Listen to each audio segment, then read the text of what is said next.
वज़ीर आज़म शहबाज शरीफ चयो आहे त अॼु दुनिया हिकु इंतहाई नाज़ुक दौर मां गुज़री रही आहे। नार ख़िते में बहरान मौजूद आहे। पाकिस्तान, अमरीका ऐं ईरान विच में टियाकड़े में मुख़लिसाणो किरदार अदा कयो। फील्ड मार्शल आसिम मुनीर ईरानी ऐं अमरीकी क़यादत विच में राबतनि में अहम किरदार अदा कयो आहे। नायब वज़ीर आज़म इसहाक डार बि ईरान ऐं नार मुल्कनि में पंहिंजे हम मनसबनि सां राबता कया। हू दुआगू आहिनि त अमन हमेशा लाइ बहाल हुजे। वज़ीर आज़म शहबाज शरीफ जी मान में असीम अवामी हाल में आजाणे वारी पुरवकार तकरीब। चीनी वज़ीर आज़म ली चियांग वज़ीर आज़म शहबाज शरीफ जो आदर भाव कयो। चीन जे हथियारबंदनि फौजनि जे दस्तनि तरफ़ां वज़ीर आज़म खे गार्ड ऑफ ऑनर पेश। वज़ीर आज़म शहबाज शरीफ ऐं चीनी हम मनसब विच में वफ़दनि जी सतह ते ॻाल्हियूं।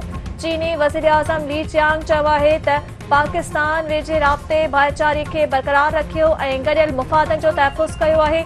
पाकिस्तान इलाक़ाई अमुन लाइ हाकारी किरदार अदा कयो।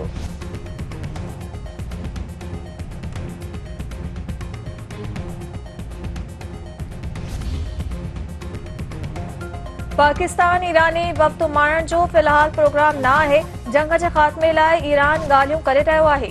ईरान हिन वक़्तु एटमी प्रोग्राम बाबति ॻाल्हियूं न पियो करे। हू हिकु फ्रेम वर्क ताईं पहुची चुका आहिनि, पर इहो नथो चई सघिजे त अमरीका सां इतफ़ाक़ थी वेंदो। अमरीका सां इम्कानी MOU में हुर्मुज़ सामूंडी लंघ जो इंतज़ाम शामिल नाहे। ईरानी परॾेही वज़ारत जो तर्जुमान इस्माइल बकाई।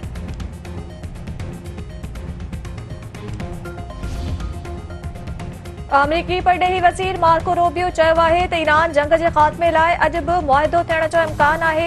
ईरान सां मुआहिदे बाबति अॻकथियूं न करणु घुर्जनि। या त हिकु सुठो मुआहिदो थींदो या हिन मसइले खे कंहिं ॿिए नमूने मुंहुं ॾियणो पवंदो।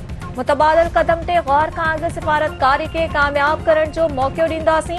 हुर्मुज़ सामूंडी लंघ बाबति मेज़ ते मज़बूत तजवीज़ मौजूदु आहे।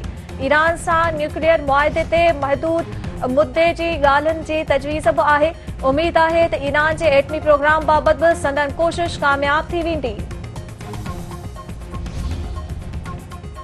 ईरान ऐं अमरीका में मुआहिदे जो इम्कान। आलमी मंडीअ में कचे तेल जी क़ीमतुनि में लाथ।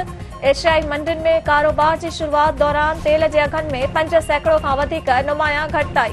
ब्रेंट तेल 98 ॾिहाई 22 ऐं WI कचो तेल 91 ॾिहाई $57 फ़ी बैरल थी वियो।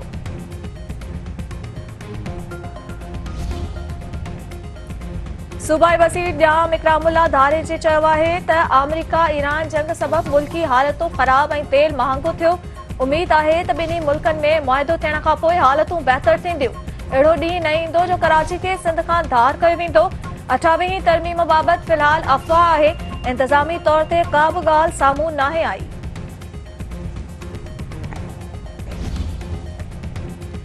सिंध असेंबली जे इजलास दौरान मुख़ालिफ़ धुर जे मेंबरनि तरफ़ां पाणी मामले ते एहतजाज। अपोज़िशन मेंबरनि स्पीकर जे राइस जो ग़ैराउ कयो ऐं एजेंडा जूं कापियूं फाड़े छॾियूं। सूबाई घरू वज़ीर ज़ियाउल हसन लंचार जो चवणु आहे त अपोज़िशन मेंबरनि खे दरख़्वास्त आहे त रथ पेश करियो, पाणी ते सियासत न करियो। सीनियर सूबाई वज़ीर शर्जिल इनाम मेमून जो चवणु आहे त पॉइंट ॾियो, तक़रीर न करियो। अव्हां तक़रीर कंदा त ॿिया रहिजी वेंदा। सूबाई वज़ीर नासिर शाह जो चवणु आहे त मंगो पीर में हिकु रोड न पर समूरा रोड ठाहिया वेंदा।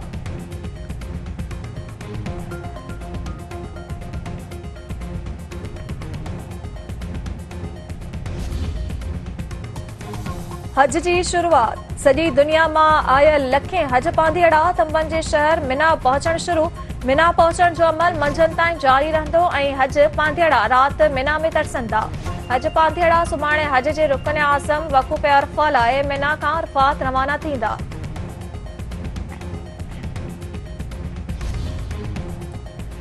ईद उल अज़हा वेझो ईंदे ई माल पिणनि जी रौनक में इज़ाफ़ो। ढोरनि जे अघनि में इज़ाफ़े ते मालवंदनि ऐं वापारियुनि में छिकताड़। कासाइनि बि छुरियूं ऐं कातियूं तिखियूं करे छॾियूं। फ़ी ढोर ज़बह करण जो 10 खां 12,000 रुपया अघु मुक़ररु। ट्रांसपोर्टरनि भाड़ा वधाए छॾिया। पंहिंजनि प्यारनि सां ईद करण लाइ वींदड़ मुसाफ़िर परेशान।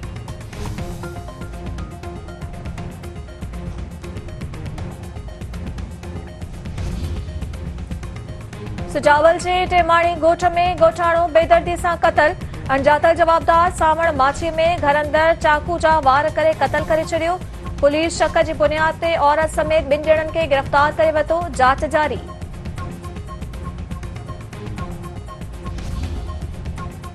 मेहराबपुर में बिलाल कॉलोनीअ में औरत गलो कपे बेदर्दीअ सां क़तल। 28 वरनि जी सुमेरा आराइन जो घर मां गलो कपियल लाश हथ आयो। इलाइक़े में ख़ौफ़ रास।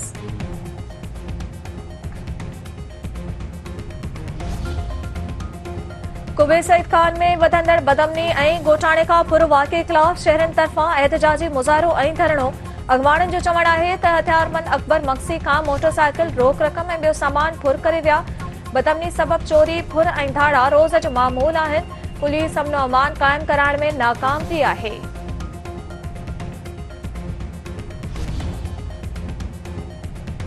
ठिकराटे में आबादकारनि पारां बिमली माइनर में पाणीअ जी खोट ऐं लिफ्ट मशीन ज़रिए चोरी ख़िलाफ़ एहतजाजी मुज़ाहिरो ऐं धरणो। अॻवाणनि जो चवणु आहे त मुंद जा ज़मीनदार आपाशी अमलदारनि खे रिश्वत ॾेई पाणी चोरी करे पुछड़ी वारनि जो हक़ मारनि पिया। पाणी जी चोरी बंदि कराए पुछड़ी ताईं पाणी पहुचाए फसल तबाह थियण खां बचाया वञनि।